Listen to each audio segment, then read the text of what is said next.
तो स्टूडेंट्स, आज की वीडियो में हम देखेंगे क्लास 9th का मोशन चैप्टर 8 है ना। उसमें जो एनसीईआरटी के एक्सरसाइज क्वेश्चंस है उसको हम सॉल्व करेंगे। ठीक है, इससे पहले वाले वीडियो में हमने एनसीईआरटी के जो इंटेक्स क्वेश्चंस थे उसको हमने सॉल्व किया था। ठीक है, तो स्टूडेंट्स आप हमेशा पहले कोशिश कीजिएगा कि जो क्वेश्चन आपको दिखाई देता है यहाँ पे ब्लैक बोर्ड पे है ना, उसको आप खुद से ट्राई कीजिए सॉल्व करने का। जब नहीं बनता है तब आप फिर सॉल्यूशन को देख करके और सीखिए। ठीक है, इससे पहले की वीडियोस को अगर आप देखोगे तो सॉल्यूशन आपके लिए बहुत आसान हो जाएगा, क्योंकि ये तो एनसीईआरटी के क्वेश्चंस हैं, ये नॉर्मल लेवल के क्वेश्चंस होते हैं, बहुत टफ नहीं होता है। बट पीछे वाले लेक्चर्स अगर आप देखोगे तो उसमें मैंने कई टफ क्वेश्चंस भी कराए हैं। ठीक है, चलिए तो आज हम देखते हैं 10 क्वेश्चन है टोटल इस एक्सरसाइज में, जिसमें से पहला नंबर हम देख रहे हैं यहाँ पे।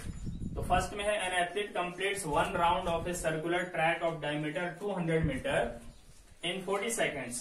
What will be the distance covered and displacement at the end of 2 minutes 20 seconds? Okay, so in this question the shape of the path is a circular track. Okay, we have a circular track.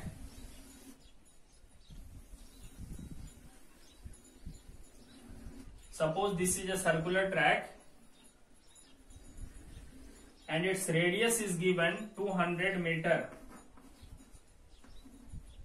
ठीक है, circular track है और इसका radius 200 metre दिया हुआ है। ठीक है स्टूडेंट्स, चलिए हम इसे आर से रिप्रेजेंट कर देते हैं। अब ये भी कह रहा है कि जो एथलीट है वो एक राउंड कंप्लीट कर लेता है 40 सेकेंड्स में। ठीक है, मान लेते हैं वो ए से चलना स्टार्ट करता है एथलीट। ठीक है, तो ये एक राउंड पूरा कंप्लीट कर लेता है कितने टाइम में?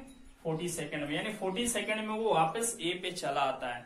तो पहले तो मालूम करते हैं कि 2 मिनट्स 20 सेकेंड्स में वो कितना राउंड कंप्लीट करेगा। ठीक है, चलिए तो नंबर ऑफ राउंड्स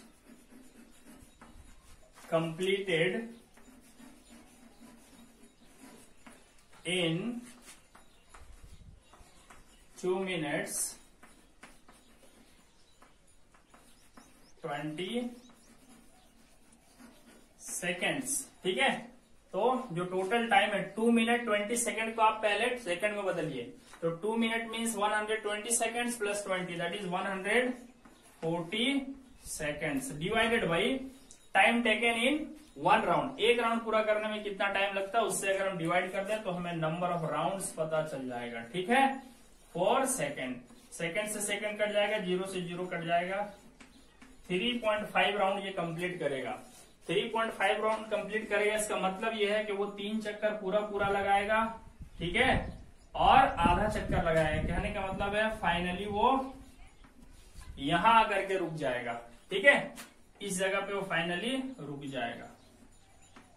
ठीक, तो हमें डिस्टेंस भी निकालना है और डिस्प्लेसमेंट भी। तो अब हम निकालेंगे डिस्टेंस कवर्ड। ठीक है स्टूडेंट्स, देखिए एक सर्कुलर ट्रैक है तो एक चक्कर वो लगाने में कितना डिस्टेंस कवर कर रहा होगा? इसके सरकमफेरेंस के बराबर। और सर्कल का सरकमफेरेंस का फॉर्मूला हमें पता होता है 2πr होता है। ठीक, 2πr ये हो गया एक राउंड कंप्लीट करने का डिस्टेंस। कंसेप्ट क्या है याद रखिएगा, डिस्टेंस जो है वो पाथ का लेंथ होता है, जिस रास्ते से वो चल रहा है उसका लेंथ। तो एक राउंड चलेगा तो उसकी लेंथ 2πr हो जाएगी। बट वो 3.5 राउंड चल रहा है, जिसे हम क्या करेंगे 3.5 से मल्टीप्लाई कर देंगे तो हमें टोटल डिस्टेंस मिल जाएगा। चलिए तो 3.5 into 2 into we will put the value of pi which is equal to 22/7 and then place the value of radius which is 200 meter.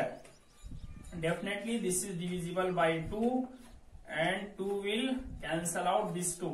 So finally we have 22 2s are 44 and there are 2 zeros means 4400 meter. You can express this also in kilometer, then the value will be 4.4 kilometer students. Okay, ये तो हो गया distance. ठीक, चलिए अब हम देखते हैं कि डिस्प्लेसमेंट कितना होगा। तो स्टूडेंट्स डिस्प्लेसमेंट का कंसेप्ट आपको याद है ना, डिस्प्लेसमेंट, ध्यान दीजिए यहाँ पे डिस्प्लेसमेंट की बात हो रही है। डिस्प्लेसमेंट एक वेक्टर क्वांटिटी है और सवाल में ये नहीं लिखा कि मैग्नीट्यूड ऑफ डिस्प्लेसमेंट बताना है, सिर्फ डिस्प्लेसमेंट की बात हुई है तो हमें डायरेक्शन भी बताना पड़ेगा और मैग्नीट्यूड भी बताना पड़ेगा। तो डिस्प्लेसमेंट उसका कहां से कहां तक होगा, इनिशियल पोजीशन ए है जहां से वो चलना शुरू करता है और फाइनल पोजीशन उसका बी है जहां पे वो रुक जाता है। तो इनिशियल पोजीशन और फाइनल पोजीशन के बीच का जो मिनिमम डिस्टेंस होगा या शॉर्टेस्ट डिस्टेंस होगा वही डिस्प्लेसमेंट का मैग्नीट्यूड होगा। तो ये तो किसके बराबर हो गया, देखिए इधर आर है तो इधर भी आर हो जाएगा, यानी कि 2 टाइम्स रेडियस के बराबर हो जाएगा डिस्प्लेसमेंट। तो हम पहले निकालते हैं, ठीक है, तो 2 टाइम्स रेडियस के बराबर होगा। ठीक है, अब डायरेक्शन भी बताना होगा तो किधर, ए से बी की तरफ। अब क्वेश्चन में तो ए भी लिखा नहीं है तो फिर हम उसे कैसे लिखेंगे, in a direction which is diametrically opposite to the initial position, यानी शुरू में वो जहां भी होगा उसके डायमेट्रिकली ऑपोजिट जगह, ऑपोजिट पॉइंट पे वो चला जाएगा। ठीक है, तो 2r, पहले तो हम इसको एक्सप्रेस कर लेते हैं, चलिए सिंपली मल्टीप्लाई कर देंगे। 2 इंटू रेडियस कितना है यहाँ पे 200 मीटर, दैट इज 400 मीटर। ये मैग्नीट्यूड हो गया और डायरेक्शन लिखेंगे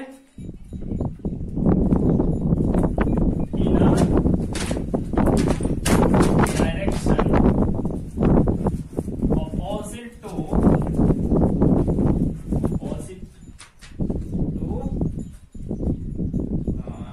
बेटर तो ये होगा in a direction which is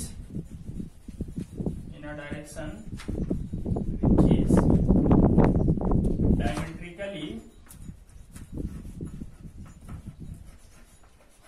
opposite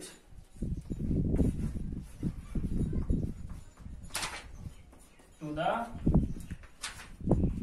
initial position. ठीक है, इसका मतलब क्या होगा कि जहां भी उसका इनिशियल पोजीशन होगा उसके डायमेट्रिकली ऑपोजिट की तरफ वो डिस्प्लेस हो जाएगा, है ना। चलिए, ये था फर्स्ट का सॉल्यूशन। चलिए अब हम चलते हैं नेक्स्ट क्वेश्चन की तरफ। तो नेक्स्ट क्वेश्चन है, Joseph jogs from one end A to the other end B of a straight 300 metre road in 2 minutes 50 seconds and then returns around and jogs 100 meter back to point C in another 1 minute. What are Joseph's average speed and velocities in jogging from A to B from A to C? ठीक है, सवाल क्या है, Joseph jogging करता है एक straight road जो कि 300 मीटर लंबा है ए से बी तक 2 मिनट 50 सेकंड में। ठीक है, और फिर अगले 100 मीटर वो वापस आ जाता है 1 मिनट के अंदर। तो कह रहा है जोसेफ की एवरेज स्पीड और वेलोसिटी बताइए जब वो ए से बी की तरफ जाएगा। चलिए मान लेते हैं ये स्ट्रेट रोड है, ठीक है, ये वाला एंड ए है, ये वाला एंड बी है, यहां से यहां तक का जो डिस्टेंस है वो है 300 मीटर। तो ए से चलना शुरू करता है जोसेफ। ठीक है, जोसेफ जो है वो ए से चलना स्टार्ट करता है और बी तक चला आता है। ठीक, वो बी तक चला आता है जोसेफ, कितने टाइम में, 2 मिनट 50 सेकंड में। फिर ये क्या करता है, यहां से वापस इस तरफ, मान लेते हैं ये वाला पॉइंट सी है, ये वापस यहां तक चला आता है 100 मीटर बैक 1 मिनट में। ठीक है, और सी में फाइनली आकर के जोसेफ जो है वो रुक जाता है। ठीक, तो हमें बताना है एवरेज वेलोसिटी और एवरेज स्पीड। ठीक है, तो ए नंबर है ना, फ्रॉम ए टू बी की हम बात कर रहे हैं। ठीक है, तो एवरेज स्पीड का क्या फॉर्मूला होता है बताइए, total distance by total time taken. तो टोटल डिस्टेंस ए से बी तक का कितना हो गया, है ना, डिस्टेंस मतलब पाथ का लेंथ लेना है। ए से बी तक का टोटल डिस्टेंस हो गया आपका 300 मीटर और टाइम कितना ले रहा है, 2 मिनट 50 सेकंड। 2 मिनट का मतलब 120 सेकंड प्लस 50 सेकंड यानी कि 170 सेकंड। ये और ये कट जाएगा, ठीक है, तो आएगा 30/17 मीटर पर सेकंड। इसे आप डेसिमल में भी बदल सकते हो, 1 पॉइंट समथिंग आएगा। ठीक, ये तो एवरेज स्पीड हो गई। अब वेलोसिटी की बात हो रही है, एवरेज वेलोसिटी, ठीक है, एवरेज वेलोसिटी, ठीक। अब देखो स्टूडेंट्स, ये वेलोसिटी की बात हो रही है, तो वेलोसिटी एक वेक्टर क्वांटिटी है, यहाँ पे आपको मैग्नीट्यूड के साथ डायरेक्शन बताना है। तो वेलोसिटी में क्या होता है, डिस्प्लेसमेंट, तो इनिशियल पोजीशन ए है और फाइनल बी है ना, चूंकि अभी हम ए से लेके बी तक की बात कर रहे हैं, तो डिस्प्लेसमेंट भी उतना ही हो जाएगा 300 मीटर, ठीक, 300 मीटर, और टाइम वही लग रहा है 170 सेकेंड। ये भी कट के आपका 30/17 मीटर पर सेकेंड आ गया, यानी कि इस केस में एवरेज स्पीड और एवरेज वेलोसिटी सेम है, ठीक है। लेकिन यहाँ डायरेक्शन बताना होगा, चूंकि वेलोसिटी वेक्टर क्वांटिटी है, तो लिख देंगे फ्रॉम या along A B, along A B की तरफ, ठीक है। चलिए अब इसी का बी पार्ट देखते हैं हम लोग, है ना। फ्रॉम ए टू सी की बात हो रही है, ठीक है, ए से सी तक। तो इस समय अगर हम एवरेज स्पीड देखें तो क्या हो जाएगा, एवरेज स्पीड, फिर से वही कंसेप्ट, टोटल डिस्टेंस, तो डिस्टेंस का मतलब लेंथ ऑफ पाथ। तो ए से सी तक वो डायरेक्ट नहीं गया, पहले वो गया है बी तक, फिर बी से आया सी तक, तो उसका रास्ते का लेंथ हो गया पहले ए से बी तक 300 मीटर, फिर बी से सी तक 100 मीटर, यानी कि 400 मीटर हो गया। टाइम वही रहेगा, ठीक है, सॉरी वही नहीं, फिर बी से सी तक आने में 1 मिनट एक्स्ट्रा लगता है। तो अब टोटल टाइम जो उसको लगेगा वो लगेगा 2 मिनट 50 सेकेंड ए से बी तक जाने में, और 1 मिनट वापस सी में आने, यानी 3 मिनट 50 सेकेंड। 3 मिनट का मतलब हो गया 180 प्लस 50, यानी कि 230 सेकेंड्स, ठीक। चलिए इसको आप काट सकते हो, तो आंसर आएगा 40/23 मीटर पर सेकेंड। डेसिमल में बदलोगे 1 पॉइंट समथिंग आएगा। ये तो एवरेज स्पीड हो गई। अब हम बात करते हैं एवरेज वेलोसिटी की। एवरेज वेलोसिटी, तो वेलोसिटी में क्या देखा जाता है, डिस्प्लेसमेंट बाई टाइम टेकन। तो डिस्प्लेसमेंट का मतलब जहां से शुरू कर रहा है और जहां पे जा रहा है, इनिशियल पोजीशन और फाइनल पोजीशन के बीच का मिनिमम डिस्टेंस। तो इनिशियल पोजीशन ए है, फाइनल सी है, इसके बीच का मिनिमम डिस्टेंस ये है, यानी कि 200 मीटर, है ना। 300 में से 100 तो माइनस हो जाएगा, तो 200 होगा डिस्प्लेसमेंट, ठीक है। और टाइम वही लगेगा 230 मिनट्स, सॉरी 230 सेकेंड्स। तो ये आएगा आपका 20/23 मीटर पर सेकेंड। डायरेक्शन बताइए डिस्प्लेसमेंट का, ए से शुरू किया सी में रुका, तो ये एसी हो गया डायरेक्शन, ठीक है। तो एलंग एसी, ठीक। तो इस केस में हम क्या देख रहे हैं कि वेलोसिटी कम आया, है ना, वेलोसिटी का मैग्नीट्यूड कम आया और एवरेज स्पीड का मैग्नीट्यूड ज्यादा आया, ठीक है। चलिए अब हम नेक्स्ट क्वेश्चन देखते हैं।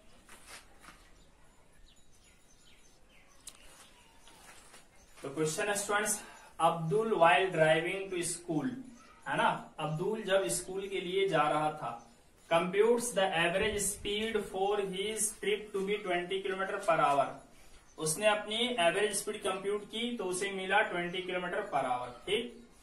On his return trip along the same route, उसी रूट से वापसी के समय there is less traffic, traffic कम है, और इस वजह से एवरेज स्पीड उसकी 40 किलोमीटर पर आवर है, यानी थोड़ा ज्यादा तेज चल रहा है वो। What is the average speed of Abdul trip? तो पूरे ट्रिप का एवरेज स्पीड क्या हुआ, आने का और जाने का, ठीक है। तो यहाँ पे स्टूडेंट्स ध्यान देना है, हमें निकालना है एवरेज स्पीड, है ना, हमें निकालना है एवरेज स्पीड, ठीक है, एवरेज स्पीड। और हमें पता है एवरेज स्पीड इक्वल टू होता है टोटल डिस्टेंस, ठीक है, total distance covered by total time taken, ठीक है। तो इस सवाल में ना तो डिस्टेंस है ना तो टाइम है, ठीक। तो इसको सॉल्व करने का देखिए एक अलग तरीका है, ठीक है, हालांकि आसान है। मान लेते हैं ये उसका होम है और ये उसका स्कूल है, ठीक। तो होम से स्कूल तक वो जाएगा तो कुछ ना कुछ डिस्टेंस होगा, मान लेते हैं डिस्टेंस उसका एस है ना, होम से स्कूल तक का डिस्टेंस एस है। और जब वो जा रहा है ना, तो उस समय जाने की स्पीड उसकी कितनी है 20 किलोमीटर पर आवर। तो क्या हम जाने का टाइम निकाल सकते हैं? यस, निकाल सकते हैं, है ना। टाइम कौन सा? हाउस से स्कूल तक का। तो टाइम बराबर क्या फॉर्मूला होता है? ठीक है, टाइम बराबर होता है ना डिस्टेंस बाई स्पीड। तो डिस्टेंस तो है s और स्पीड कितना है 20 किलोमीटर पर आवर। ठीक है, तो हम अभी यूनिट नहीं लिखेंगे, ठीक है, क्योंकि दो सब जगह यूनिट सेम है, तो आंसर भी हमारा इसी में आने वाला है, किलोमीटर पर आवर। ये तो हो गई यहां से यहां तक का जाने का टाइम। अब जब वो आ रहा है वापस, है ना, कहा स्कूल से होम के लिए, तब उसकी स्पीड देखिए, आने वाली स्पीड है उसकी 40 किलोमीटर पर आवर। ठीक है, तो आते समय जो टाइम लगेगा उस टाइम को भी हम निकाल सकते हैं ना, स्कूल से होम के लिए जो टाइम लगा होगा। तो फिर से डिस्टेंस तो वही रहेगा s, बट स्पीड अलग हो जाएगी। ठीक है, s/40। तो ये जाने का टाइम, ये आने का टाइम, दोनों जोड़ देंगे टोटल टाइम, और ये जाने का डिस्टेंस और ये आने का डिस्टेंस, तो s दो बार जोड़ देंगे तो टोटल डिस्टेंस हो जाएगा।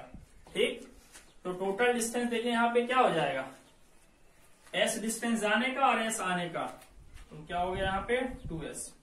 और टोटल टाइम, ये जाने का टाइम है कौन सा s/20, और ये आने का टाइम है s/40। ठीक, अब आप इसको सॉल्व कर सकते हो। ये 20 और 40 कैल्शियम 40 मिलेगा, 22 जाती यहां हो जाएगा 2s प्लस 41 जाती यहां हो जाएगा s। ठीक है, तो ये 2s डिवाइडेड, देखिए 2s प्लस s कितना हो गया 3s, और ये 40 ऊपर चला जाएगा, यहाँ पे चला आएगा 40, तो s से s कट गया, तो 42 जा 80/3, और आंसर आएगा किलोमीटर पर आवर में, क्योंकि सारा यूनिट किलोमीटर पर आवर में, ये आंसर हो जाएगा। ठीक है, इसे आप चाहे तो डेसिमल में कन्वर्ट कर सकते हो, 3 2 जा 6, 3 6 जा 18, 3 6 6 6 आते रहेगा, तो इसे 7 लिखा जा सकता है अप्रोक्सीमेटली, इतना किलोमीटर पर आवर। ठीक है, चलिए अब हम नेक्स्ट क्वेश्चन देखते हैं।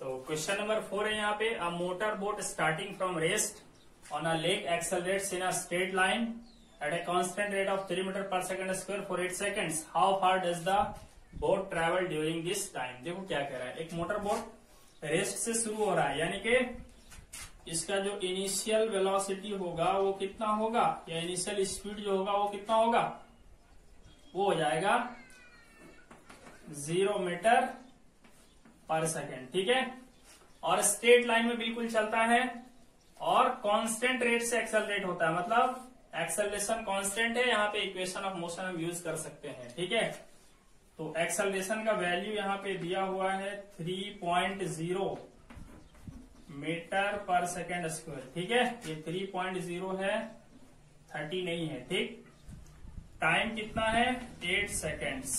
ठीक है, 8 सेकेंड के लिए एक्सेलरेट होता है। तो how far does the boat travel, यानी कि एस निकालना है, तो हम यहाँ पे सेकंड इक्वेशन ऑफ मोशन लगाएंगे।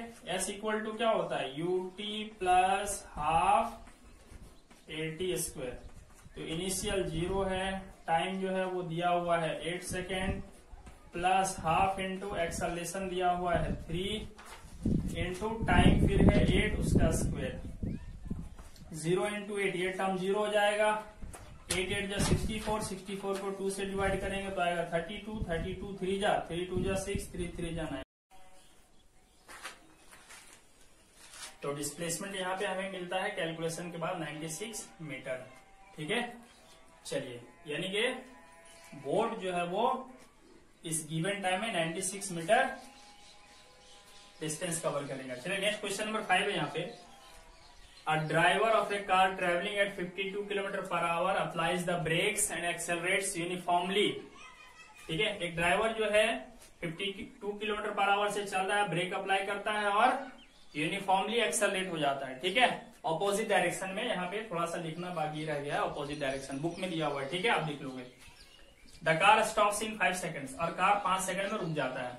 Another driver going at 3 kilometre per hour applies his brake slowly, एक दूसरा ड्राइवर है जो कि 3 किलोमीटर पर आवर से चल रहा है और वो स्लोली ब्रेक अप्लाई करता है और वो 10 सेकंड में रुकता है, ठीक है, स्टॉप्स इन 10 सेकंड्स।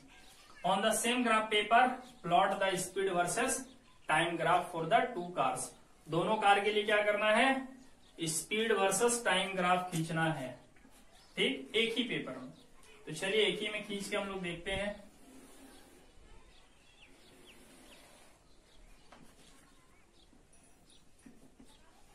देखिए फर्स्ट वाला जो है किस स्पीड से चल रहा है, 52। चलिए इसमें हम दिखा देते हैं स्पीड, इस वाले एक्सिस में स्पीड दिखा देते हैं किलोमीटर पर आवर में, इस वाले में हम टाइम दिखा देते हैं सेकेंड्स में, ठीक। तो मान लेते हैं यहाँ पे, यहाँ 0 होगा, है ना, या 10, 20, 30, 40, यहाँ पे मान लेते हैं 52 है, ठीक है, 52। और टाइम जो है यहाँ ज्यादा ज्यादा 10 सेकंड है, तो चलिए हम ले लेते हैं यहाँ पे 2, 4, 6, 8, 10, ठीक है। चलिए इधर भी मार्क कर देते हैं 10, 20, 30, 40, यहाँ 50, आगे 52, ठीक। अब देखिए क्या है कि 52 से चल रहा है, जब टाइम 0 है तो उसका स्पीड है 52 किलोमीटर पर आवर, ठीक है। और अगले 5 सेकंड में वो रुक जाता है, मतलब उसकी स्पीड 0 हो जाती है। तो टाइम लेना है 5 सेकंड, देखिए 4 और 6 के बीच में, यहाँ होगा 5 सेकंड, और ये 52 से शुरू करता है, 5 सेकंड में रुक जाता है बिल्कुल। तो ये उसका ग्राफ हो गया, ठीक है, स्पीड टाइम ग्राफ। किस वाले कार का, फर्स्ट वाले का। दूसरे का क्या है, दूसरा वाला 3 की स्पीड से चल रहा है ना, 3 किलोमीटर पर आवर, और वो भी रुकता है, लेकिन वो 10 सेकंड टाइम लेता है। 3 यहाँ कहीं होगा, देखिए 0 और 10 के बीच में 5, यहाँ कहीं 3 होगा। तो 3 किलोमीटर पर आवर से चल रहा था और 10 सेकंड में रुकता है वो, देखिए यहाँ आकर के रुक जाता है। तो ये ग्राफ हो गया दूसरे कार के लिए, ठीक है, ये हो गया फर्स्ट वाले के लिए। तो ये आंसर हो गया इसका। अब इसी में एक और चीज पूछा है, विच of the 2 cars travel farther, कौन ज्यादा दूर चला, यानी कि निकालना है यहाँ पे डिस्टेंस। अब यहाँ पर हम इसका डिस्टेंस भी निकाल लेते हैं, क्योंकि डिस्टेंस भी कह रहा है, पूछ रहा है ना, विच of the 2 cars travelled farther, कौन ज्यादा दूर चलेगा। तो यहाँ पे लिखेंगे फॉर फर्स्ट कार, डिस्टेंस निकालेंगे हम लोग, है ना। तो देखिए वैसे तो हम निकाल सकते हैं इसको इक्वेशंस ऑफ मोशन से भी, लेकिन यहाँ पर ग्राफ मुझे मालूम है तो ग्राफ से निकाल देंगे, इजीली निकल जाएगा। तो कंसेप्ट क्या है, डिस्टेंस कैसे निकालते हैं स्पीड टाइम ग्राफ से, इसके नीचे का एरिया। तो फर्स्ट वाले कार के लिए कौन सा ट्राइंगल हो, चलिए इसका नाम रख देते हैं A B C, और इसका नाम रख देते हैं D और E। तो ट्राइंगल ABC का एरिया निकाल देंगे, एरिया ट्राइंगल ABC। तो जब हम एरिया ट्राइंगल ABC लिखेंगे तो हाफ इंटू बेस इसका कौन सा है AC, इंटू ये एल्टीट्यूड यानी कि हाइट कौन सा है AB, ये हम रख देंगे हाफ इंटू AC 10 सेकेंड है, और AB 52 है। बट ध्यान दीजिए ये किलोमीटर पर आवर में है, इसको मीटर पर सेकंड में बदलना पड़ेगा। और कैसे बदलते हैं हम लोग, 5/18 से मल्टीप्लाई कर देंगे तो चेंज हो जाएगा, ठीक है। तो यहां से आप देख सकते हो 2 से ये 5 टाइम्स में कट जाएगा, तो 5 5 जो 25 इंटू 52 डिवाइडेड बाई 18, है ना। इसको जब हम सॉल्व करेंगे तो हमको आंसर मिलेगा 36.1 मीटर, है ना। इसको डिवाइड करोगे तो 36.1 मीटर मिलेगा, ठीक है। ये हमें डिस्टेंस मिल गया फर्स्ट कार के लिए। अब सेकंड कार के लिए भी हम लोग निकालते हैं। तो सेकंड कार के लिए क्या करेंगे, कौन सा ट्रायंगल का एरिया निकालेंगे, ये वाला छोटा वाला जो उसके लिए ग्राफ बना है, ठीक। तो लिखेंगे 4 second car, distance equal to area triangle कौन सा ADC, ठीक है, ADC। तो तो हाफ इंटू बेस वहां पे कौन सा हो जाएगा, AC हो जाएगा, इंटू सॉरी AE, ADE है वहां पे E नाम है, ठीक है, ये E है, तो यहाँ पे हो जाएगा AE plus sorry into AD। चलिए तो हाफ इंटू AE कितना है 10 सेकेंड्स है, AD 3 है, बट ये किलोमीटर पर आवर में है ना, यहाँ क्वेश्चन में दिया हुआ है 3 किलोमीटर पर आवर, तो इसको मीटर पर सेकंड बदलेंगे तो 5/18 से मल्टीप्लाई कर देंगे, ठीक, तो 2 5 जा, ठीक है, 5 5 जा 25, 25 3 जा 75/18 मीटर। इसको डेसिमल में बदलोगे तो कितना आएगा, 18 4 जा 72, 3 0 30, 18 1 जा, ठीक है, 4.1 मीटर, ये आ जाएगा दूसरे का डिस्टेंस। चलिए अब हम नेक्स्ट क्वेश्चन देखते हैं। हम नेक्स्ट क्वेश्चन देखते हैं 6 number. Given figure shows the distance time graph of 3 objects A, B and C। ये जो ग्राफ है ये 3 ऑब्जेक्ट्स का डिस्टेंस टाइम ग्राफ दिखा रहा है, ठीक है। कह रहा है study the graph and answer the following questions. Graph की स्टडी कीजिए और इन सवालों के जवाब दीजिए, ठीक है। पहला क्वेश्चन है विच of the 3 is travelling the fastest, सबसे तेज कौन चल रहा है, ठीक है। तो देखो स्टूडेंट, सबसे तेज वो चलेगा ना जिसका स्लोप सबसे ज्यादा होगा। तो आप क्या देख रहे हो, C का जो स्लोप है यानी कि ढलान जो है वो कम है, इससे थोड़ा ज्यादा सॉरी A का सबसे कम है, इससे थोड़ा ज्यादा ढलान C का है, इससे ज्यादा C का है, तो C का स्लोप सबसे ज्यादा है, इसलिए सॉरी B का सबसे ज्यादा है, इसलिए B फास्टेस्ट चलेगा यहाँ पे, ठीक है। तो A का आंसर क्या हो गया, A का आंसर तो सिंपल है, विच of the 3 is travelling the fastest, तो हो जाएगा B इज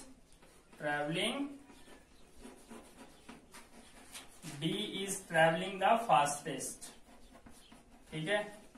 B सबसे तेज चलेगा। क्यों सबसे तेज चलेगा, बिकॉज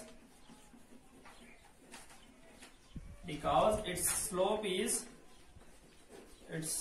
is highest। इसका स्लोप सबसे ज्यादा है ना, इसका आप स्लोप देख सकते हो, ढलान जो है उसके सबसे ज्यादा है, इसलिए वो सबसे फास्ट चलेगा, ठीक है। चलिए नेक्स्ट क्वेश्चन है B नंबर। B में कह रहा are all 3 ever at the same point on the road, क्या ये तीनों कभी रोड के सेम पॉइंट पर हैं या नहीं। तो ऐसा कोई पॉइंट नहीं है जहां तीनों मिल रहे हैं, ठीक है। देखिए अगर हम इस पॉइंट की बात करें तो यहाँ पे कौन कौन सा मिल रहा है, देखिए ये वाला लाइन यानी कि C और A मिल रहा है यहाँ पे। और अगर हम बात करें यहाँ पे तो यहाँ A और B मिल रहा है, देखिए B वाला ग्राफ और A वाला ग्राफ मिल रहा है। यहाँ बात करें अगर हम तो यहाँ A और C मिल रहा है, ठीक है। तो ऐसा कोई जगह नहीं है, तो आंसर होगा नो, B का आंसर नो हो जाएगा, कोई भी नहीं है, ठीक है। चलिए अब है C number. How far has C travelled when B passes A, जिस समय B A को पास करता है उस समय C कितना दूर चल चुका है, ठीक है। तो वो देखिए यहाँ पे B ये है और A ये है, तो इस टाइम पे है ना, इस टाइम पे B जो है A को पास कर रहा है, इसी टाइम में आप सीधे नीचे चलाइए, ये देखिए ये C का ग्राफ है, तो कह रहा है C कितना दूर चला होगा। तो यहां से आप सीधा इधर आ जाइए खींच करके लाइन, तो आपको पता चल जाएगा, है ना, यहां पे आके मिलेगा, ठीक है। देखिए टाइम देखना है यहाँ पे, जिस टाइम पे A और B मिल रहा है, देखिए A वाला ग्राफ ये हो गया, B वाला ग्राफ ये हो गया, इस टाइम पे मिल रहा है, जिसके नीचे टाइम देखिए ये है, ये एक्सिस। तो इस टाइम पे C कितना दूर चला है, यहां से आप डिस्टेंस की तरफ आ जाइए, तो हमें जो मिल रहा है वो 8 किलोमीटर के ऊपर, और कितने बॉक्सेस हैं, 2 बॉक्स यहाँ पे हमें दिख रहा है, ठीक है, या 2 यूनिट उसको कहेंगे हम लोग। तो C के लिए हम लोग देखिए सॉल्व करेंगे, ध्यान देना है यहाँ पे 1 2 3 4 5 6 7 यूनिट का मतलब होता है 4 किलोमीटर, देख रहे हैं यहाँ पे 7 यूनिट का मतलब होता है 4 किलोमीटर, ठीक है। C नंबर लिखेंगे हम लोग 7 यूनिट्स इक्वल टू 4 किलोमीटर। तो 1 यूनिट इक्वल टू कितना हो जाएगा? तो 1 यूनिट इक्वल टू हो जाएगा 4/7। देखिए 7 इधर आके डिनोमिनेटर बन जाएगा, 4/7 किलोमीटर। तो लिखेंगे इसलिए डिस्टेंस ट्रेवल्ड बाय सी। तो सी इतना डिस्टेंस चलेगा। देखिए यहां पे दिया हुआ है 8 किलोमीटर और 2 यूनिट। देखिए 1 यूनिट 2 यूनिट, तो हो जाएगा 8 किलोमीटर प्लस 2 यूनिट। तो 1 यूनिट का मतलब होता है 4/7 किलोमीटर, है ना। ये बड़े काम का चीज है, इसको ध्यान से सीख लेना। जितना यूनिट है उतना इक्वल टू 4 किलोमीटर कर देंगे। तो 1 यूनिट इक्वल टू 4/7 आया, तो 2 यूनिट इक्वल टू 2 इंटू 4/7। अब इसको हम सॉल्व कर देंगे तो हो जाएगा 2 4 जा 8, 8/7। तो 8/7 को जो हम 7 से डिवाइड 8 को 7 से डिवाइड करेंगे तो 7 1 जा 7, फिर बचेगा 1 0, 7 1 जा 7, यानी कि 9.1 किलोमीटर। तो सी कितना डिस्टेंस कवर कर चुका होगा? 9.1 किलोमीटर। चलिए अब हम क्वेश्चन नंबर डी देख लेते हैं।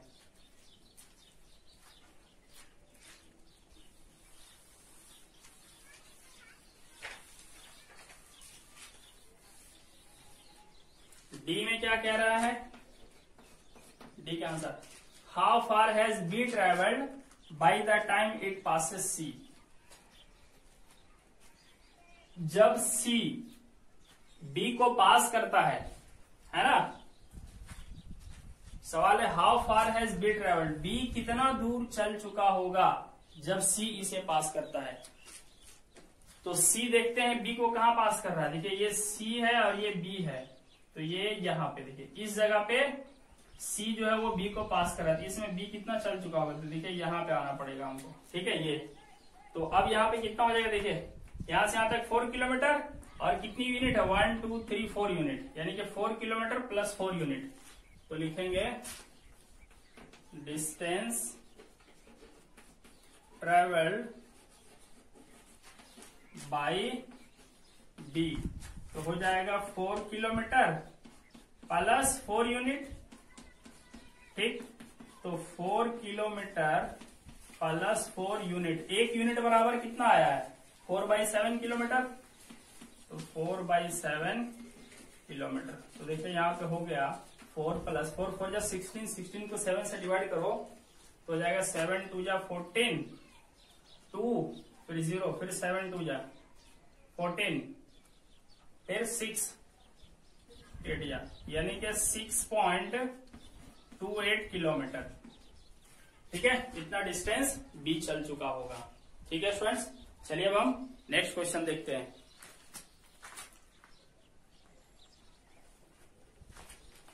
तो नेक्स्ट क्वेश्चन है 7। A ball is gently dropped from a height of 20 metre if its velocity increases uniformly at the rate of 10 meter per second square, with what velocity will it strike the ground? After what time will it strike the ground? देखो सवाल ये है कि एक ball है, ठीक है, उसको 20 मीटर हाइट से ग्राउंड पे ड्रॉप किया जाता है ना, यहां से इसको गिराया जाता है, ठीक, 20 मीटर हाइट से। तो सवाल ये है कि ड्रॉप किया जाता है मतलब आस्ते धीरे से यहाँ पे छोड़ दिया जाता है, इसको बिल्कुल आहिस्ता से छोड़ दिया जाता है। तो जब हम छोड़ेंगे तो बिल्कुल स्टार्ट में इसकी वेलोसिटी क्या होगी? इनिशियल वेलोसिटी इसकी हो जाएगी 0 मीटर पर सेकेंड, ठीक। अच्छा एक चीज और, ये रेक्टिलिनियर मोशन है, यानी कि मोशन इन वन डायरेक्शन है, मोशन इन वन डायरेक्शन या वन डायमेंशन है, ठीक। तो इसके लिए हम ना साइन डिसाइड कर लेते हैं, पॉजिटिव नेगेटिव। साइन डिसाइड करना हमारे ऊपर होता है, ठीक है, हम जिसको पॉजिटिव चाहे मान सकते हैं। तो कोशिश ये करना चाहिए कि एक्सेलरेशन के डायरेक्शन में हम पॉजिटिव मान लें। तो देखो क्या कह रहा है, इसका वेलोसिटी जो है वो सेम रेट से, जो कि 10 मीटर पर सेकेंड स्क्वायर है, इस रेट से बढ़ रहा है। तो नीचे आएगा तो वेलोसिटी बढ़ेगा इसका, है ना। तो समझ लो एक्सेलरेशन नीचे है, एक्सेलरेशन नीचे है और नीचे का डायरेक्शन हम पॉजिटिव मान लेते हैं और ऊपर का डायरेक्शन नेगेटिव। हालांकि बिना डायरेक्शन माने भी सॉल्व कर सकते हैं, कोई दिक्कत नहीं है। तो एक्सेलरेशन यहाँ पे दिया हुआ है 10 मीटर पर सेकेंड स्क्वायर, ठीक है। और ये हाइट दिया हुआ है 20 मीटर, जो कि एस का काम करेगा। तो पहली बात ये पूछा कि किस स्पीड से ये ग्राउंड तक पहुंचेगा, यानी फाइनल वेलोसिटी हमें मालूम करना है। जब ये यहां से यहां पहुंच जाएगा तो v क्या होगा ये हमें मालूम करना है, ठीक। तो हम इक्वेशन ऑफ मोशन यहाँ यूज कर सकते हैं, क्योंकि सेम रेट से ये वेलोसिटी इसकी बढ़ रही है। देखो, वेलोसिटी इंक्रीजेज यूनिफॉर्मली, यानी वेलोसिटी सेम रेट से चेंज हो रहा है, और वेलोसिटी के चेंज होने के रेट को ही एक्सेलरेशन कहते हैं। कहने का मतलब इनडायरेक्टली ये कह रहा है कि कांस्टेंट एक्सेलरेशन से नीचे गिर रहा है, ठीक। तो देखिए सॉल्यूशन इसका हो जाएगा, हमारे पास है ना v equal to u plus a t. तो v मतलब फाइनल वेलोसिटी जो हमें निकालना है, u इनिशियल कितना है 0 प्लस एक्सेलरेशन कितना है 10 और टाइम पता नहीं है, ठीक है। चलिए इसको हम t रहने देते हैं, ठीक है। तो यहां से हमें मिल जाता है v equal to u t, sorry 10 into t, 10t हो जाएगा। v इक्वल टू 10t, इसको इक्वेशन 1 रहने देते हैं हम लोग, ठीक है। अच्छा, अब क्या करते हैं, हमारे पास एक और इक्वेशन है v square equal to u square plus 2as, है ना, थर्ड इक्वेशन ऑफ मोशन। चले इसका यूज करते हैं हम लोग। v स्क्वायर को v स्क्वायर रहने देते हैं, क्योंकि फाइनल वेलोसिटी मालूम नहीं है। इनिशियल 0 है, ड्रॉप करेंगे 0 से, तो 0 का square plus 2 into acceleration 10 positive लेंगे, क्योंकि नीचे का डायरेक्शन हमने पॉजिटिव माना है, ठीक। और s दिया हुआ है 20 मीटर, s भी पॉजिटिव लेंगे, क्योंकि नीचे का डायरेक्शन पॉजिटिव माना है हमने। तो यहां से आपको मिल जाएगा v square equal to 10 two जा 20 20 400, ठीक है 400। तो जब स्क्वायर हटाएंगे तो ये हो जाएगा रूट ओवर 400, तो ये 20 का स्क्वायर रूट है, ठीक है। तो ये ग्राउंड में किस वेलोसिटी से स्ट्राइक करेगा 20 मीटर पर सेकेंड से। तो आंसर हो जाएगा it will strike the ground with the velocity of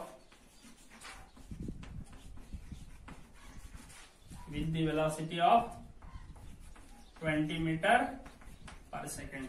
अब टाइम भी निकालना है ना, कह रहा after what time will it strike the ground. तो इक्वेशन 1 में v के वैल्यू रख दीजिए, तो लिखेंगे फ्रॉम 1 से आप देखिए v के जगह में रख देंगे ना, v अभी हमने निकाला ना 20, और इधर है 10 इंटू टी, तो यहां से t इक्वल टू देखिए 10 डिनोमीटर बन जाएगा 2, ऐसा यूनिट होगा यहाँ पे सेकंड। तो 2 सेकंड के बाद ये ग्राउंड को स्ट्राइक करेगा, ठीक। चलिए अब हम नेक्स्ट क्वेश्चन देखते हैं। तो नेक्स्ट क्वेश्चन नंबर 8 है, the speed time graph for a car is shown in figure. एक कार का स्पीड टाइम ग्राफ फिगर में दिखाया गया है, ठीक है। कह रहा है find how far does the car travel in the first 4 seconds. शुरू के 4 सेकेंड में कार कितना डिस्टेंस ट्रेवल करता है ये बताना है।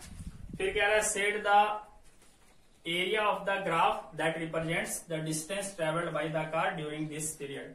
और इस पीरियड में जो डिस्टेंस वो रिप्रेजेंट कर रहा है उस ग्राफ को क्या करना है, शेड कर देना है। तो शेड बाद में करेंगे, अभी करेंगे तो फिर कैलकुलेशन नहीं कर पाएंगे, ठीक है। तो चलिए हम ए नंबर सॉल्व करके देखते हैं। देखिए यहां पर स्पीड टाइम ग्राफ है ना, और देखिए 4 सेकंड यहां हो रहा है, ठीक। तो 4 सेकंड तक ये जो आप देख रहे हो ये वाला ये ग्राफ, तो इसके नीचे का एरिया 4 सेकंड तक ये पूरा एरिया क्या रिप्रेजेंट करेगा, डिस्टेंस, है ना। हम लोग को पता है ना कि स्पीड टाइम ग्राफ के नीचे का एरिया निकालेंगे तो डिस्टेंस मिल जाएगा, ठीक। बट अब ये एरिया जो है ये कोई रेगुलर शेप नहीं है, ना तो ट्राइंगल है, ना रेक्टेंगल है, ना ट्रेपेजियम है, ना सर्कल है, कुछ तो है नहीं। तो कैसे निकालेंगे इसका एरिया हम लोग? तो इसके लिए क्या करेंगे ना, ये छोटे छोटे बॉक्सेस को हम काउंट कर लेंगे, कितने बॉक्सेस हैं, है ना, इस ग्राफ के नीचे कितने बॉक्सेस हैं। फिर एक बॉक्स का एरिया निकाल के और मल्टीप्लाई कर देंगे सारे बॉक्सेस से, तो आ जाएगा, ठीक। तो पहले हम एक छोटे बॉक्स का एरिया निकालना चाहेंगे, ठीक है। तो ए नंबर का सॉल्यूशन हम कर रहे हैं यहाँ पे, ठीक है। तो पहले छोटे बॉक्स का लेंथ जानेंगे और फिर हाइट जानेंगे, और फिर ये क्या है, एक रेक्टेंगल है, तो रेक्टेंगल का लेंथ इंटू ब्रेड कर देंगे, जिसका एरिया निकल जाएगा। तो चलिए पहले एक बॉक्स का लेंथ निकालते हैं। तो देखिए कैसे निकालेंगे हम लोग। 1 2 3 4 5, आप देख रहे हो 5 बॉक्स बराबर कितना है, 2 सेकेंड है, ठीक। 2 सेकेंड 5 बॉक्स रिप्रेजेंट करता है, ठीक है। तो यहाँ पे क्या हो जाएगा, 2 यूनिट है ना, अभी हम सेकेंड ना लिख करके उसको यूनिट लिखते हैं। 2 units equal to 5 length of 5 box, है ना, लेंथ ऑफ 5 बॉक्स, ठीक। तो 1 यूनिट बराबर कितना हो जाएगा,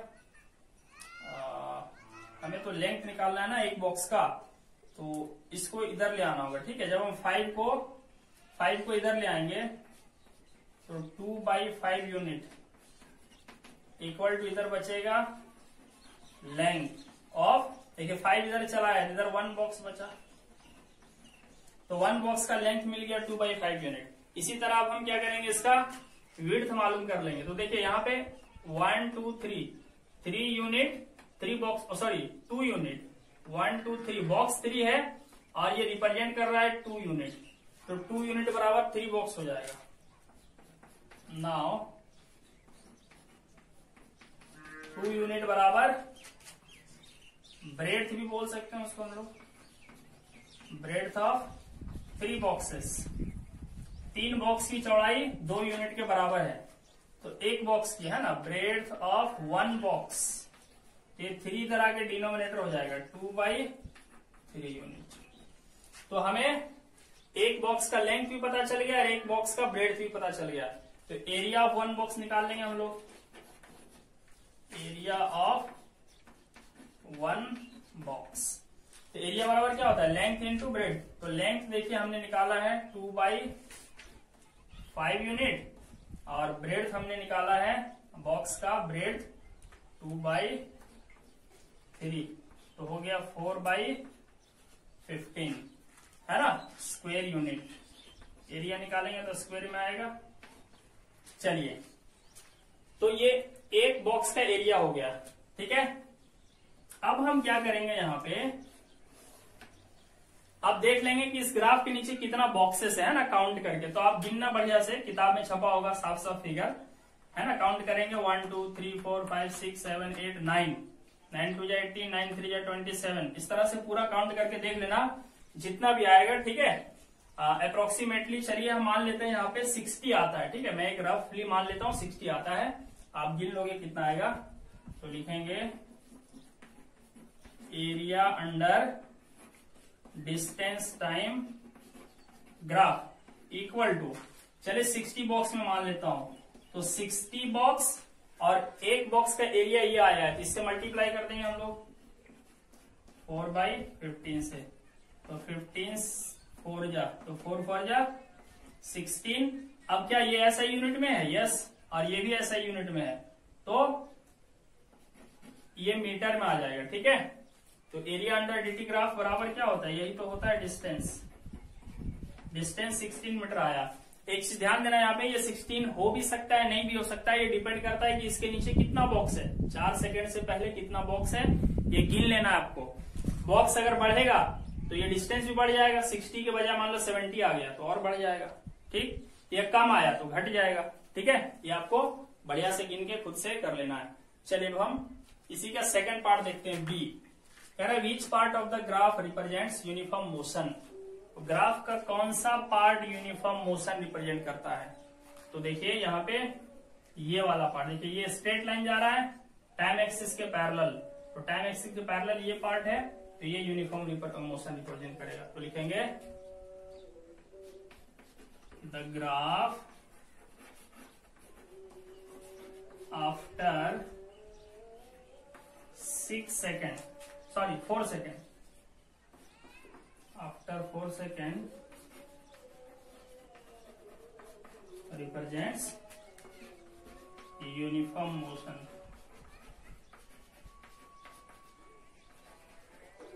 ठीक है, ये देख रहे हो 4 सेकंड, सॉरी यहाँ 4 सेकंड के बाद यूनिफॉर्म मोशन, ये इधर कर्व है हल्का सा, 4 सेकंड के बाद यूनिफॉर्म मोशन दिखाएगा, क्योंकि 4 सेकंड के बाद वो टाइम एक्सिस के पैरेलल हो जा रहा है। नेक्स्ट क्वेश्चन देखते हैं।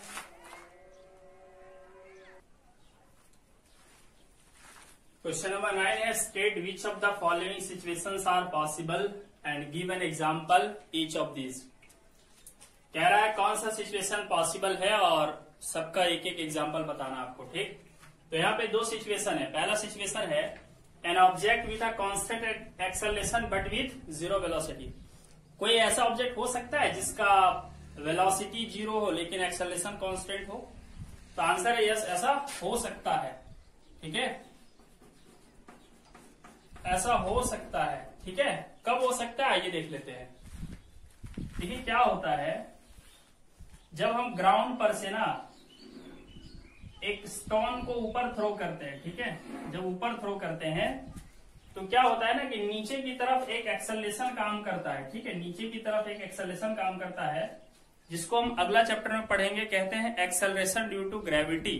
ठीक है, और वो हमेशा अप्रोक्सीमेटली 10 मीटर पर सेकेंड स्क्वायर होता है। वैसे 9.8 इसका वैल्यू आता है एग्जैक्ट, लेकिन रफली इसे 10 मीटर पर सेकेंड स्क्वायर मान लिया जाता है। ठीक है, तो जब भी किसी ऑब्जेक्ट को हम ऊपर थ्रो करते हैं ना, तो इस पर नीचे की तरफ एक एक्सेलरेशन काम करता है ना, वो 10 मीटर पर सेकेंड स्क्वायर होता है। ये एक्सेलरेशन यहाँ भी 10 ही रहेगा, जब बॉल यहाँ आ जाएगा तब भी 10 ही रहेगा, यहाँ आ जाएगा तब भी 10 ही रहेगा, है ना। एक्सेलरेशन कांस्टेंट रहता है, कहने का मतलब है वो सेम रेट से इसका वेलोसिटी घटाते रहता है, घटाते रहता है। ठीक है, मान लेते हैं यहाँ पे इसका स्पीड था 10 मीटर पर सेकेंड, आगे जाकर के 1 सेकंड में मान लो हो गया 8 मीटर पर सेकेंड, फिर अगले 1 सेकंड में हो गया 6 मीटर पर सेकेंड, फिर अगले 1 सेकंड में 4 मीटर पर सेकेंड। मतलब हो क्या रहा है यहाँ पे, हर इक्वल टाइम में इसका वेलोसिटी इक्वल अमाउंट में घट रहा है, और घटा कौन रहा है, तो ये एक्सेलरेशन घटा रहा है इसका स्पीड। ठीक है, मैं आपको एग्जांपल समझा रहा हूं, एग्जैक्टली यही डाटा आएगा ऐसा कोई जरूरी नहीं है। ठीक, तो क्या होता है कि जब हम किसी ऑब्जेक्ट को ऊपर की तरफ फेंकते हैं तो उस पर कांस्टेंट एक्सेलरेशन काम करता है ना। एक्सेलरेशन यहाँ भी 10 रहेगा, यहाँ भी 10 रहेगा, यहाँ भी 10 रहेगा, यहाँ भी 10 ही रहेगा। एक्सेलरेशन सब जगह सेम रहेगा, लेकिन इसकी वेलोसिटी धीरे धीरे धीरे धीरे घटती चली जाएगी। और जब ये हाईएस्ट पॉइंट पे चला आएगा, ठीक है, 4 के बाद 2 के बाद 0, जब ये हाईएस्ट में आ जाएगा ना, तो इसकी वेलोसिटी यहाँ 0 हो जाएगी, लेकिन एक्सेलरेशन अब भी 10 मीटर पर सेकेंड स्क्वायर ही काम करेगा उस पर।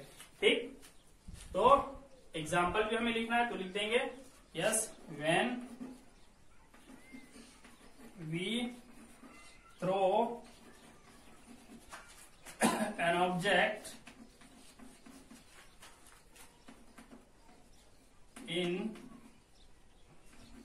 vertically upward direction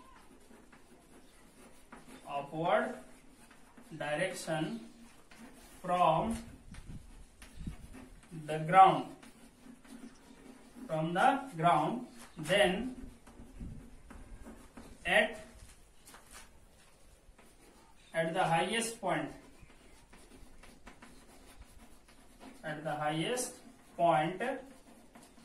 velocity is 0,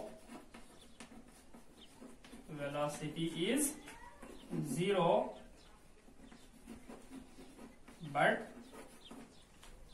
acceleration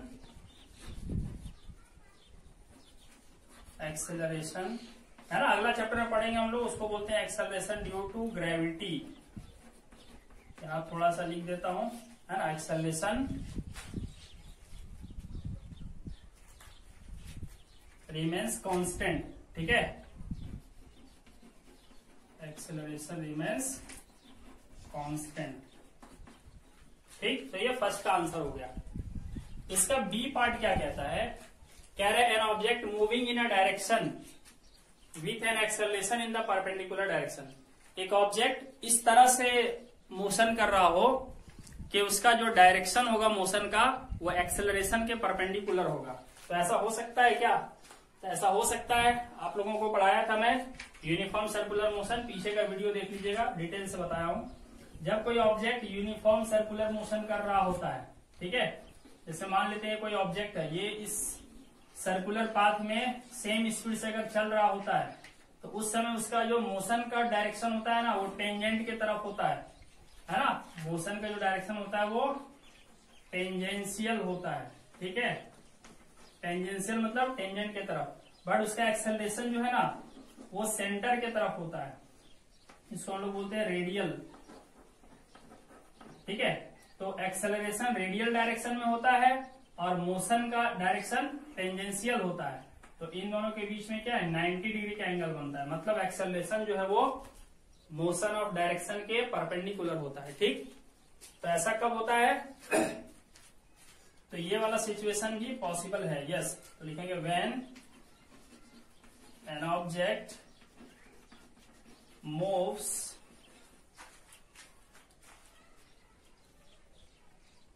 when an object, इसको सीधा लिख देता हूं, is when an object is in uniform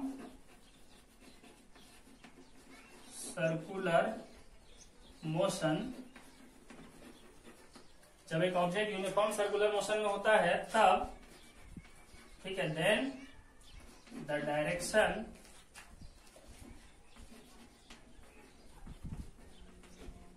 of motion is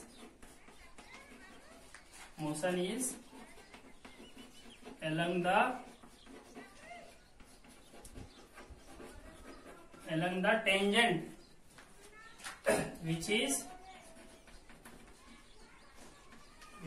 perpendicular to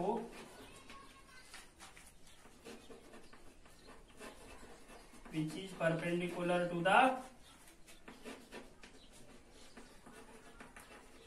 direction of acceleration,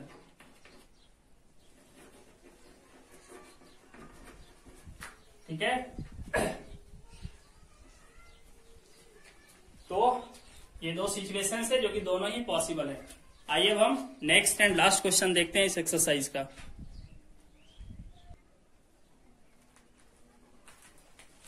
question number 10 है, कह रहा है artificial satellite is moving in a circular orbit. एक आर्टिफिशियल सैटेलाइट है जो सर्कुलर ऑर्बिट में घूम रहा है, ठीक है, और उस ऑर्बिट का रेडियस है 42,250 kilometre. Calculate its speed if it takes 24 hour to revolve around the earth, ठीक है। देखो क्या है, ये मान लेते हैं हमारा अर्थ है, ठीक, और इसके अराउंड जो है ना एक सैटेलाइट घूम रहा है ऐसे सर्कुलर ऑर्बिट में,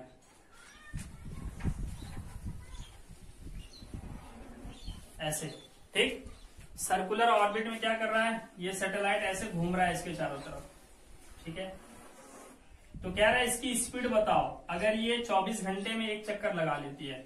अब देखिए यहाँ पे क्या है कि इसका रेडियस भी दे दिया है ना, रेडियस इसका दे दिया है 42,250 किलोमीटर, ये रेडियस है।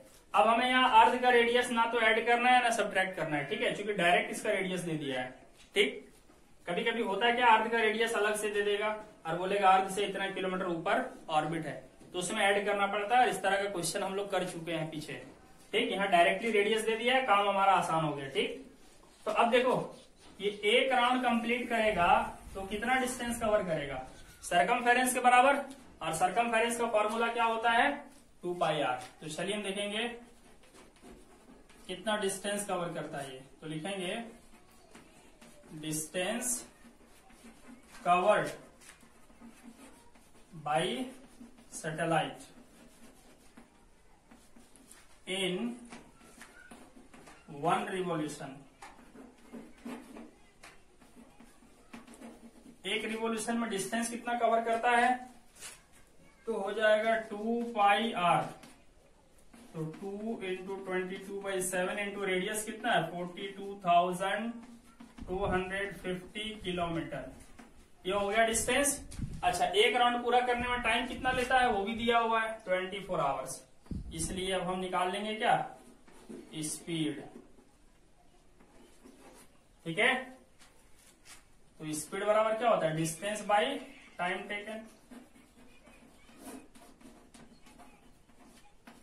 तो डिस्टेंस तो ये है 2 इंटू 22/7 इंटू 42,250 ये डिस्टेंस हो गया। टाइम इसको डिवाइड कर देंगे हम लोग 24 से, ठीक है। तो थोड़ा सा कैलकुलेशन लंबा होगा, ये सबको मल्टीप्लाई कर लेना, इसको मल्टीप्लाई करके डिवाइड कर देना, आंसर आएगा 3073 मीटर पर सेकेंड। और किलोमीटर में लिखना चाहो तो 3.073 किलोमीटर पर सेकेंड, ठीक है। पर आवर मत कर देना या गलती से, नहीं तो गलत हो जाएगा, ठीक है। टाइम का यूनिट मैंने चेंज नहीं किया है, खाली डिस्टेंस का यूनिट चेंज किया है, मीटर से किलोमीटर, ठीक है। इससे पहले मैंने आपको बताया था कि जब भी कोई चीज सर्कुलर मोशन करता है ना, यूनिफॉर्म सर्कुलर मोशन, तो जो मोशन का डायरेक्शन होता है ना, वो होता है टेंजेंट की तरफ।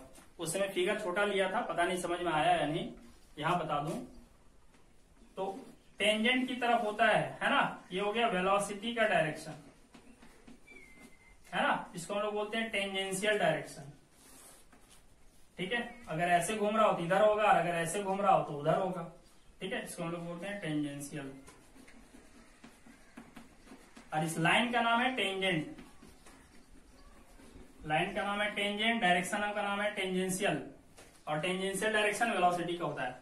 और इसका जो एक्सीलरेशन होता है ना, एक्सीलरेशन, ये देखिए एक्सीलरेशन, वो इधर होता है रेडियस की तरफ, इसीलिए इसको बोला जाता है रेडियल, डायरेक्शन होता है रेडियल, ठीक है। और इस लाइन का नाम है रेडियस। तो क्या होता है ना, रेडियल डायरेक्शन और टेंजेंशियल डायरेक्शन के बीच में 90 डिग्री का एंगल बनता है। तो जब भी कोई ऑब्जेक्ट यूनिफॉर्म सर्कुलर मोशन करता है तो वेलोसिटी का डायरेक्शन एक्सेलरेशन के परपेंडिकुलर होता है, ठीक। चलिए तो स्टूडेंट्स यहाँ पे मोशन चैप्टर यहाँ पे खत्म होता है, ठीक है। इससे रिलेटेड, इस चैप्टर से रिलेटेड कुछ छोटे छोटे, बहुत छोटे छोटे ग्राफिकल क्वेश्चंस हम अगले एक छोटे वीडियो में बनाएंगे 10 से 15 मिनट का। और उसके बाद हम स्टार्ट करेंगे केमिस्ट्री, ठीक है। केमिस्ट्री का चैप्टर 1 हम लोग स्टार्ट करेंगे क्लास 9 का अगले वीडियो में, ठीक है। इससे पहले हम आपको 15 मिनट का एक छोटा वीडियो दूंगा, बहुत बहुत इंपॉर्टेंट होगा वो वीडियो, ठीक है, जिसे आपको हर हाल में देखना चाहिए। Okay, thank you.